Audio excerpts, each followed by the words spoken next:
Shalom, selamat pagi buat kita semua dimanapun kita berada. Di sini saya yang bernama Iksan Prananta Simbolon. Saya dari kelas 12 SMT Kapital Jakarta.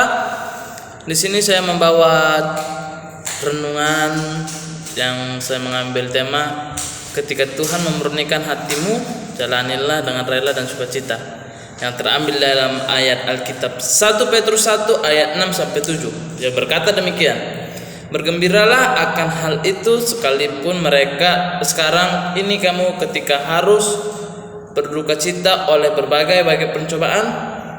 Maksud semuanya itu ialah untuk membuktikan kemurnian imanmu yang jauh lebih tinggi nilainya daripada emas yang fana, yang diuji kemurniannya dengan api sehingga kamu memperoleh pujian-pujian dan kemuliaan dan kehormatan pada hari Yesus Kristus menyatakan dirinya.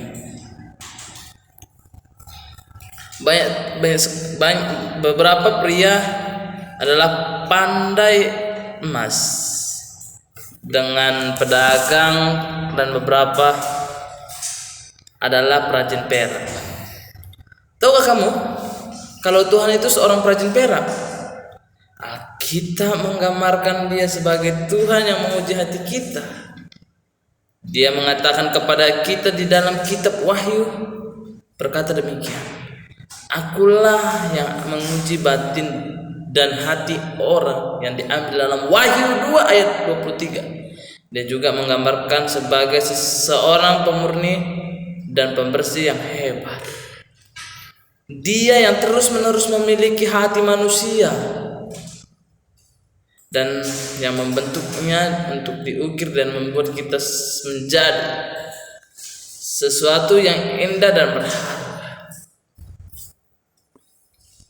Dia rindu untuk kita menemukan hati yang penuh gairah, seperti wanita Sulam yang akan dijelaskan dalam surat cinta Salomo. Kasihku, kubukakan pintu, tetapi kasihku sudah pergi lenyap, seperti pingsan aku ketika ia menghilang. Ku cari dia, tetapi tak kutemui. Ku panggil, tapi tak disahutnya. Terambil dalam kitab Kidung Agung 5 ayat 6. Dia terus-menerus menguji dan mencoba hati kita untuk melihat apakah kita akan setia kepadanya dan hanya kepadanya saja. Saya hampir bisa memvisualisasikan di bengkel kerajaannya memakai celemek dan kacamata perlindungan, sementara hati-hati menempatkan hati kita yang belum diuji jauh di dalam perapian batu api yang menyala-nyala. Proses melelahkan untuk memurnikan dan membersihkan hati akhirnya menghasilkan hati yang murni. Pada tahap akhir penempatan dan pembentukan hati kita sepenuhnya dibentuk olehnya. Yang dimaksud olehnya itu yaitu Tuhan. Dia melihat dengan seksama, memastikan bahwa pekerjaan pembakaran ini sangat teliti. Tidak ada yang akan dilewatkan. Dia mengambil beberapa saat untuk menghapus keringat dari keningnya. Atau apakah itu air mata dari pipinya? Meski demikian, Tuhan menyadari bahwa proses ini sangat melelahkan dan terkadang menghancurkan, dan jantungnya sendiri pun penuh dengan rasa sakit dan kesedihan yang mendalam, yang mengenal sepenuhnya apa yang di dalam ruangan tersembunyi di mana tidak ada yang bisa melihat selain Dia. Di dalam kitab Yeremia 17 ayat 9 berkata demikian: betapa liciknya hati, lebih licik daripada segala sesuatu. Hatinya sudah membantu, siapakah yang dapat mengetahuinya? Baik. Di sini saya mempunyai perumpamaan contoh sama seperti ini. Ini saya menggambarkan ini adalah bedak, dan saya menggambarkan seorang iblis atau dosa yang mengikat kita.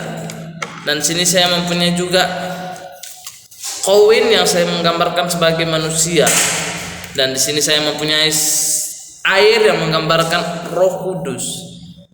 Kita seringkali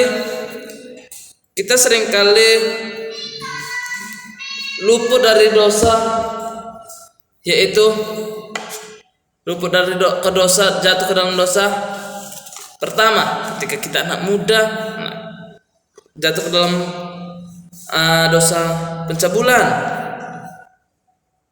Tadinya uang ini murni dan kita suka melawan orang tua. Kita berbohong dan sebagainya. Ketika kita tadinya murni sama seperti perak, sekarang kita terikat oleh dosa. Dan ketika kita mau bertobat dan kita datang kepada Tuhan, teman-teman, Roh Kudus turun dan membersihkan hati kita, dan kita dibersihkan dari dosa, dan kita kembali sama seperti semula yang bersih dan murni.